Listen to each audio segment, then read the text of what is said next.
Днес ще разберем дали хората наистина знаят английски език. Кой от тези изрази означава желая ти успех?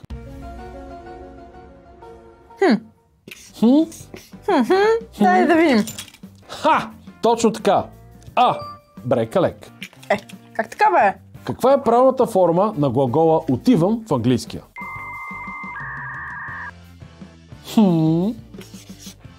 Да видим.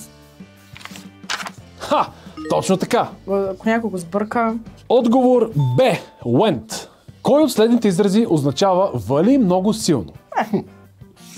Да видим. Изи. Другите не ги знам какво значи, така че... Точно така. Браво и на двамата. Точно така.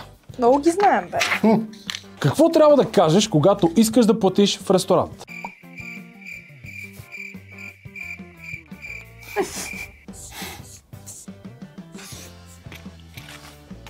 Верен отговор А. Съжалявам, Хари. Аз искам меню. Не искаш да плащаш. Искаш да си ходиш. Научете английски в Младенови.